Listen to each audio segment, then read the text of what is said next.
नमस्कार, मैं डॉक्टर विजेंद्र कुमार झा आज आप सबसे बात करूंगा विटिलिगो के बारे में, जिसको आम भाषा में सफेद दाग या फुलेरी भी कहते हैं।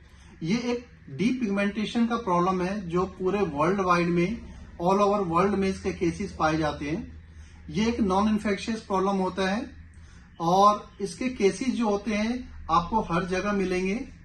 ये किसी भी तरह का इन्फेक्शन नहीं करता है बॉडी में, ये सिर्फ और सिर्फ जो होता है स्किन में चेंजेस करता है।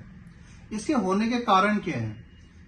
देखा गया है कि विटिलिगो होने के बहुत कारण होते हैं। इनमें से जो मुख्य कारण है, एक तो सबसे पहले देखा गया हेरिडिटी, जिनकी पास्ट फैमिली हिस्ट्री में बहुत ज्यादा ये प्रॉब्लम रही हो, जिनकी फैमिली हिस्ट्री में किसी न किसी को ये प्रॉब्लम रही हो, तो उनके बच्चों में ये आने के चांसेस ज्यादा होते हैं। कई बार बिना किसी कारण के भी ये प्रॉब्लम आती है, या जिनके न्यूट्रिशनल डेफिशिएंसी में प्रोटीन की डेफिशिएंसी है, प्रोटीन डाइट कम लेते हैं, उनको होने के चांसेस ज्यादा होते हैं। इसके साथ साथ में कई बार मेडिसिन के साइड इफेक्ट्स के फॉर्म में भी इसको देखा गया है। जो लोग ज्यादा एंटीबायोटिक्स लेते हैं उनको भी होने के चांसेस होते हैं। इसके साथ साथ में देखा गया है कि जब किसी को चोट लग जाती है तो स्किन जो होता है वो हीलअप हो जाता है, मगर वहां पे सफेद निशान आ जाते हैं। इसके साथ साथ में जिनकी लाइफ में बहुत ज्यादा स्ट्रेस रहा हो, पास्ट हिस्ट्री में बहुत ज्यादा स्ट्रेस की प्रॉब्लम रही हो, उनके होने के चांसेस होते हैं। जनरली ये आप देखेंगे कि ये छोटा सा एक पैच आता है सफेद दाग का, और वो धीरे धीरे करके पूरे ऑल ओवर बॉडी में फैल जाता है। ये आपके एब्डोमेन पे, पैरों पे, हाथों पे, फेस पे, सिर पे, कहीं भी आ सकता है। जनरली किसी किसी को एक दो दाने होकर ही रह जाते हैं, और किसी किसी को ये प्रॉब्लम बहुत ज्यादा पूरे ऑल ओवर बॉडी में फैल जाता है।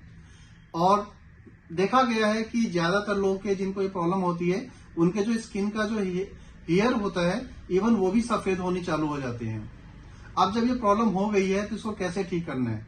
जैसे कि मैं हमेशा कहता हूँ, किसी प्रॉब्लम को सॉल्व करने के लिए दो पार्ट्स होते हैं, सेल्फ मैनेजमेंट और मेडिसिन। सेल्फ मैनेजमेंट में क्या करना है? एक तो सबसे पहले पेशेंट और उसकी फैमिली वालों को ये समझाना है कि ये टोटली एक नॉन इन्फेक्शियस डिजीज है। ये आपस में फैलता नहीं है, एक दूसरे के साथ रहने से, टच करने से ये कभी नहीं फैलता है। तो ये सबसे पहले पेशेंट को एश्योर करना पड़ेगा, मेंटली उसको समझाना पड़ेगा। दूसरा, उसको खाने के लिए कुछ डाइट्स मैं बता रहा हूं जो आप देंगे तो बहुत जल्दी रिकवर करेगा। एक तो है मिल्क, दूध, पनीर, बादाम, अंजीर, ये कुछ डाइट्स है। अंकुरित दाने, अंकुरित जो अनाज होते हैं, ये खाने से बहुत जल्दी इंप्रूवमेंट आता है। इसके साथ में उनको नॉनवेज और खट्टी चीजें बिल्कुल नहीं खानी है, और कोशिश कीजिए कि उनको चोट ज्यादा ना लगे, चोट से बचे वो। ये तो हो गया सेल्फ मैनेजमेंट। इसके लिए होम्योपैथी कुछ मैं आपको बेस्ट मेडिसिन बता रहा हूं, जिसको यूज करके आप इस प्रॉब्लम को ठीक कर सकते हैं। एक है आर्सेनिक एल्बम 30, इसकी 4-4 बूंदे दिन में 3 बार लेंगे। दूसरी है आर्सेनिक सल्फ फ्लेवम 6x, इसकी 2-2 टैबलेट दिन में 3 बार लेंगे। और एक है सोरेलिया मदर टिंचर, इसकी आप 15-15 ड्रॉप आधे कप पानी में डाल के दिन में 3 बार लेंगे। इसको आप कंटिन्यू कुछ समय तक लेते रहिए जब तक आपका इंप्रूवमेंट ना आ जाए।